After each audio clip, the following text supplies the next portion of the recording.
Bab 3650. Di dalam patung.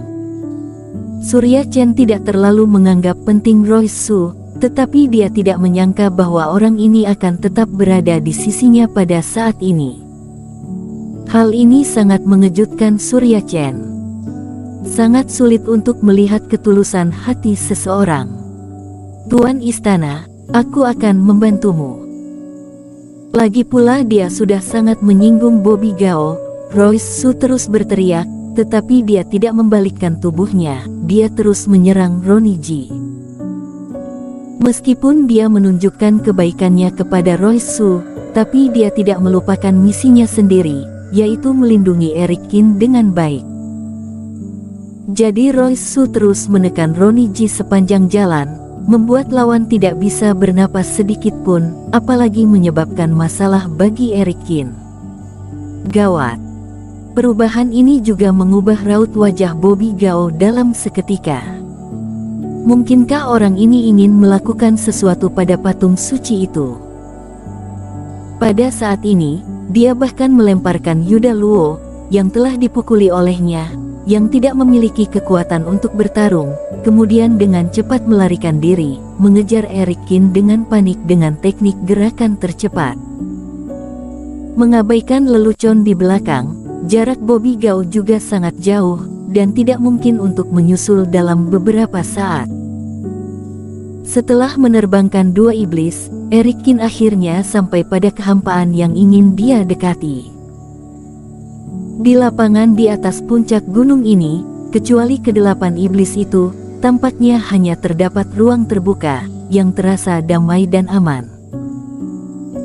Namun, di bawah Dark Eye dan mata dewa, hanya ketika Eric Qin mendekat, dia bisa melihat dengan jelas bahwa di tengah ruang terbuka, terdapat sebuah patung yang berdiri dengan mengesankan. Itu adalah golem setinggi 1 kaki yang sepertinya menyebar sebagai kabut hitam sebelumnya. Benda ini tidak pecah dan menghilang, tetapi menyembunyikan dirinya sendiri. Eric Qin mempercepat kecepatannya lagi dan langsung menuju golem raksasa itu. Pada saat ini, semua iblis meraung dengan tergesa-gesa. Terlepas dari 2 yang diterbangkan oleh Eric Qin, masih terdapat 6 iblis yang tersisa. Meskipun tubuh mereka belum sepenuhnya terbentuk, namun mereka melepaskan diri dari pengekangan energi iblis dan menyerang Eric Qin. Eric Qin mengerti. Benar saja, tidak ada keabadian di dunia. Alasan kenapa iblis ini dapat dibangkitkan pasti terkait dengan patung yang tersembunyi ini. Kalau tidak, mereka tidak akan bertindak dengan begitu cemas. Tapi bukan ini yang ingin dieksplorasi Eric Qin. Tepat setelah mendekat, giok Baoshan di tangan Eric Qin bergetar dengan hebat. Getaran ini bahkan membuat Eric Qin merasa bahwa benda ini sepertinya dipenuhi dengan kemarahan. Apa itu giok Baoshan, dan apa itu patung? Kenapa golem ini disembunyikan? Di mana inti ruang dari pulau darah ini?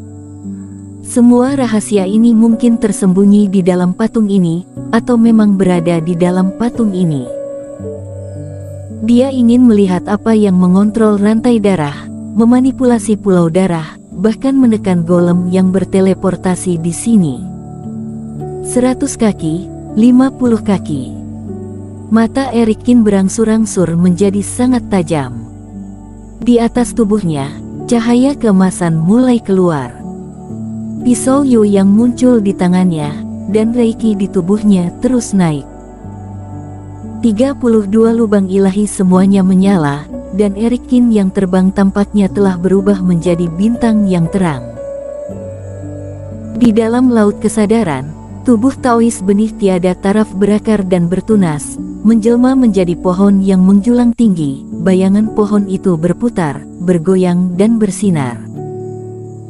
Ribuan cahaya reiki tersiram di laut kesadaran, di sepanjang anggota badan dan tulang, dan ribuan meridian menyebar ke seluruh tubuh Eric Qin. Di tengah kedua lengan, teknik tanpa nama meletus pada saat yang bersamaan. Setelah memenggal kepala Sepo, Erikin kembali menunjukkan kekuatan penuhnya. Reiki, yang seperti air banjir yang menghancurkan tanggul, mengalir ke kedua lengan dengan cepat dan menembus pisau abadi Yu Yang di sepanjang lengan. Pisau abadi sedikit bergetar, dan tampak bersemangat dengan kekuatan agung ini. Ia gemetar dan menjerit. Tebasan Raja Abadi. Erikin mengerang dengan rendah. Kekuatan seluruh tubuhnya terpancar, dan dia menebas pedangnya ke depan. Cahaya pisau langsung meledak dengan kekuatan mengerikan yang seolah-olah mengoyak segalanya. Tebasan ini berbeda dari waktu sebelumnya ketika Sepo dipenggal. Sebelum itu, Erikin telah mengalami banyak pertempuran, terutama pertempuran dengan Orlando. Bahkan dia juga bertarung dalam waktu yang lama dengan pelayan darah yang dipanggil oleh Sepo. Tapi kali ini, meski Erikin menerobos masuk ke Pulau Tengah jauh-jauh dari Pulau Darah, dia mengalami banyak bahaya. Tapi formasi penghancur iblis yang membunuh iblis darah, dan itu adalah batu roh senjata. Pola pupil kematianlah yang membunuh mayat darah, tempat batu abadi. Setelah memasuki tempat ini, Surya Chen dan Yuda Luo juga yang lebih banyak berkontribusi. Jadi saat ini, Erikin mengumpulkan lebih banyak kekuatan dari sebelumnya, dan juga mengeluarkan tebasan yang lebih kuat. Terakhir kali dia menebas Sepo, Erikin mengumpulkan 13.000 tebasan. Dan kali ini, dia membawanya ke tingkat berikutnya, memadatkan lebih dari 15.000 cahaya pisau. Cahaya pisau yang memiliki sinar cahaya menyilaukan terbang keluar dari pisau Yu Yang, dibungkus dengan kekuatan merobek kekosongan, dan di bawah mata semua orang yang terkejut, itu meledak ke bawah. Kecepatan ini, tingkat serangan ini. Tidak peduli apakah itu kedelapan iblis yang menerjang maju dengan putus asa, atau Bobby Gao yang sedang berada di tengah gunung, mereka sama sekali tidak berdaya untuk menghentikannya. Ketika cahaya pisau menyentuh patung tak kasat mata, Surya Chen dan Yuda Luo terkejut melihat golem dengan 2 tanduk di kepalanya dan 2 sayap di punggungnya terungkap. Cahaya pisau mengamuk, langsung menghancurkan pinggiran patung, cangkang batu yang telah dipadatkan selama bertahun-tahun, kemudian terus menebas ke arahnya. Apa? Tetapi setelah menghancurkan lapisan pembungkus ini, pupil Erikin menyusut. Apa yang terungkap di dalamnya ternyata adalah darah murni. Teksturnya bukan emas atau giok, tapi sebening batu kristal, dan sepertinya ada darah yang mengalir di dalamnya. Seolah-olah apa yang dia belah bukanlah patung, tetapi tubuh manusia yang hidup. Raja Abadi menebasnya, dan darahnya langsung ditekan dengan penyok yang dalam. Tapi anehnya, zat berwarna darah itu ternyata selembut genangan lendir. Setelah cahaya pisau menebas, cahaya pisau tenggelam jauh ke dalamnya. Ribuan benang darah terpisah dari benda yang terus-menerus menarik seperti tentakel, dan benar-benar sedikit merusak kekuatan dampak cahaya pisau. Dan Erikin tidak memiliki waktu untuk merasa terkejut. Ketika cahaya pisau dan zat berwarna darah terjerat, sebuah riak tak kasat mata dan besar juga menyapu keempat penjuru secara bersamaan. Di mana riak-riak itu berlalu, Paman Yuan dan lain-lain yang sedang merangkak di atas tanah merasakan goyangan. Kemudian mereka terkejut menemukan bahwa segel di tubuh mereka telah sedikit melonggar, dan mereka mulai berjuang untuk melepaskan diri. Selanjutnya, di dalam ruang Pulau Darah, seluruh kehampaan tiba-tiba menjadi terang dan gelap, kemudian mulai bergetar dengan hebat. Kabut darah bergetar di tengah udara, dan lautan darah yang besar melonjak. Seluruh dunia telah jatuh ke dalam semacam kekacauan di mana langit runtuh dan terbalik, seolah-olah menghadapi situasi kiamat seperti retakan. "Bajingan, kamu pantas mati."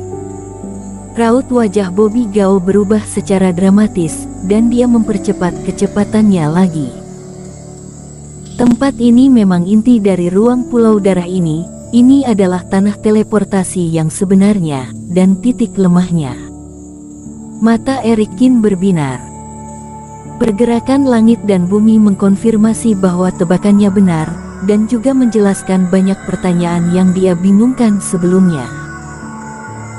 Misalnya, kenapa Penatuali dan yang lainnya lebih berpikir untuk melindungi tempat ini lebih baik daripada melindungi apa yang disebut sebagai formasi teleportasi di bawah ini. Misalnya, di bawah skema Bobby Gao, dia menempatkan formasi teleportasi di bawah sebagai posisi pasca transit, tetapi menyembunyikan fakta bahwa patung di atas adalah inti dari ruang. Bersambung.